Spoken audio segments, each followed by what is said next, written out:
안녕하세요. 이번 시간에는 사단원 주제 13 동아시아 3국의 개항이라는 거는 항구를 열었다는 거예요. 다른 나라와 무역을 하기 시작했다는 건데요.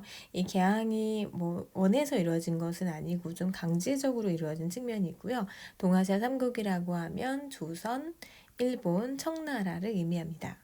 네, 우리가 지난 시간에 영국이 어떻게 인도를 지배했는지 공부를 했는데요. 인도는 영국의 식민지였습니다. 그런데 영국 사람들이 인도에 이렇게 아편을 많이 심었어요. 그래서 지금 아편이 보관되어 있는 창고의 모습인데요. 왜 영국 사람들이 아편을 심었냐면 이 아편을 청나라에 팔기 위해서입니다. 그래서 청나라 사람들은 이게 아편의 마약의 일종이기 때문에 점점 중독해갔고 그리고 신체적, 정신적으로 많은 어려움을 겪게 되었습니다. 청나라에서도 이런 모습을 두고 볼 수 없어서 임직서라는 관리에게 아편을 모두 없애라라는 명령을 내리고 임직서가 그것을 수행을 하는데요. 이거를 빌미로 해서 영국이 청나라에 전쟁을 선포하게 됩니다. 이 전쟁을 아편 전쟁이라고 하는데 오늘은 이 아편 전쟁 이 무엇이었는지 그리고 청나라가 어떻게 개항을 했는지와 일본과 조선의 개항에 대해서 살펴보도록 하겠습니다. 네, 먼저 청나라의 개항, 항구를 연 것인데요. 청나라의 개항의 어떤 원인이 바로 아편 전쟁입니다. 아편 전쟁은 1차와 2차 두 차례에 걸쳐서 일어나는데요. 영국이 은을 확보하기 위해서 청해 인도산 아편을 밀수출, 몰래 수출했습니다. 영국과 청나라는 무역을 했는데 청나라는 영국에 차나 비단, 도자기를 수출했어요. 그리고 영국은 그것에 대한 대가로 은을 지불을 했는데요. 영국은 그러다 보니까 계속 은이 줄어드는 거예요. 그래서 어떻게 하면 이 은을 확보할 수 있을까 고민을 하다가 인도에 아편을 심어서 이거를 청나라에 판 거예요. 그럼 청나라는 이거에 대한 대가로 은을 지불했거든요. 그래서 영국이 은을 확보하기 위해서 이 아편을 몰래 수출했습니다. 그래서 이 아편 전쟁의 원인은 청이 아편을 이제 몰수하게 돼요. 왜냐하면 국민들이 아편에 중독되어 가니까 그걸 볼 수 없어서 임직서라는 관료를 파견을 해서 아편을 몰수합니다. 이것을 안 영국이 자신들이 파는 아편을 이렇게 없앴다는 거 알고 아편 전쟁을 일으킵니다. 사실 영국 의회에서도 이 전쟁을 두고 좀 많이 대립이 있었다고 하는데요. 아편 전쟁을 찬성하는 측과 반대하는 측. 왜냐하면 명분이 굉장히 사실 약합니다. 자기네들이 마약을 팔아놓고 그것을 없앴다고 이렇게 쳐들어가는 게 명분이 약하기 때문에 좀 반대하는 사람도 많았다고 했지만 어쨌든 이 의회에서 통과가 돼서 전쟁을 벌입니다. 이 전쟁에서 영국이 승리를 하고요. 그 결과 난징 조약을 체결합니다. 이 난징 조약의 결과 드디어 5개의 항구를 열게 됩니다.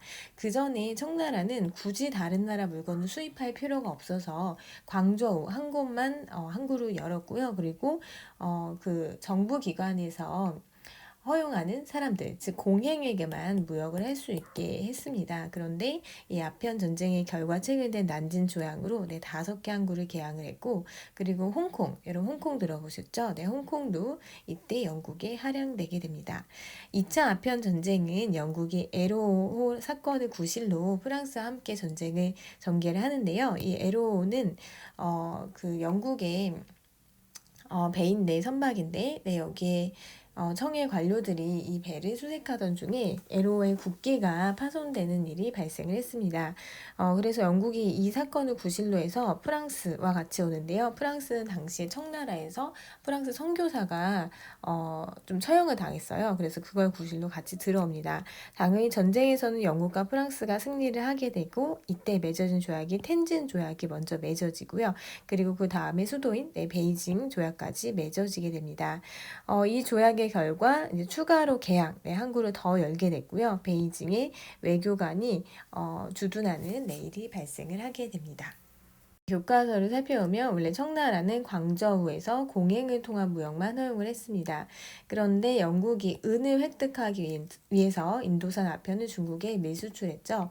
청나라는 피해가 커지자 임칙서를 파견을 해서 아편을 몰수했는데 영국이 이를 구실로 전쟁을 일으킵니다. 이게 1차 아편 전쟁입니다.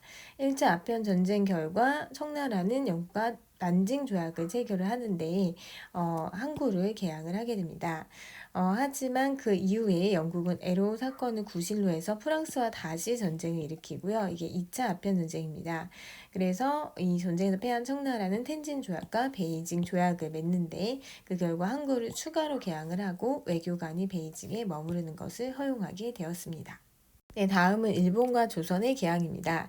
일본은 이 페리 제도, 이 사람이 미국 사람이요. 이 미국 사람이 일본의 요코하마에 상륙을 해서 무력으로 시위를 해서 일본의 개항, 네, 항구를 열라는 것을 강요를 합니다.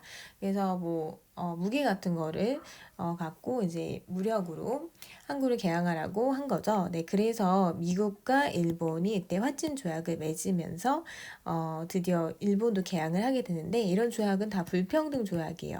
영국과 청나라도 불평등 조약이었듯이 이런 조약도 모두 불평등 조약으로 이루어집니다.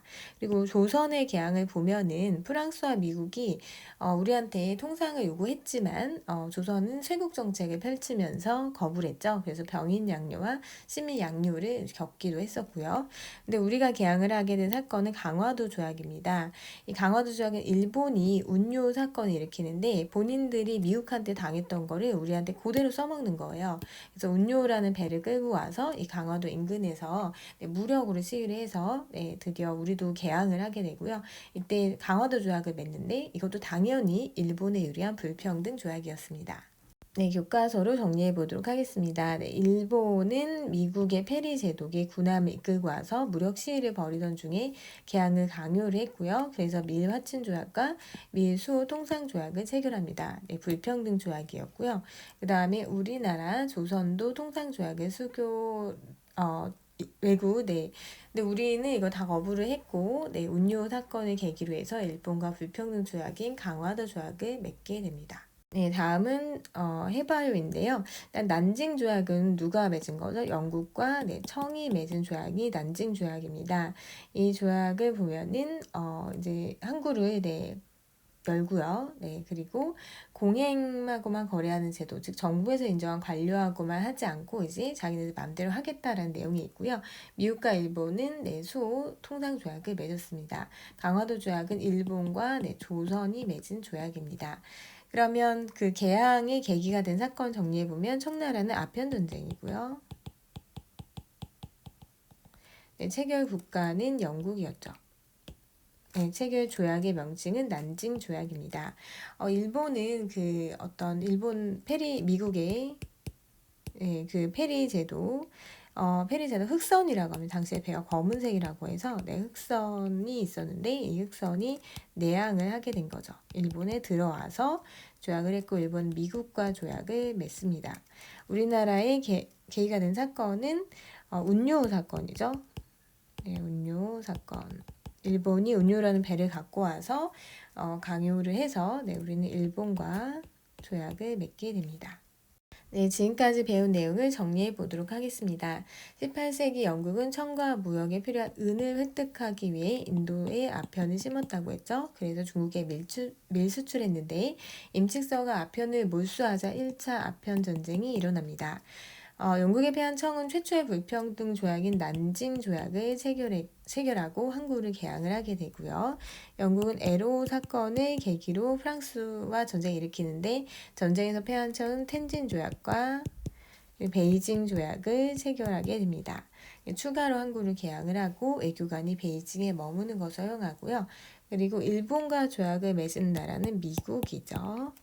네, 이를 19세기 조선은 운요 사건을 계기로 해서 일본과 불평등 조약인 강화도 조약을 맺고 항구를 개항을 합니다.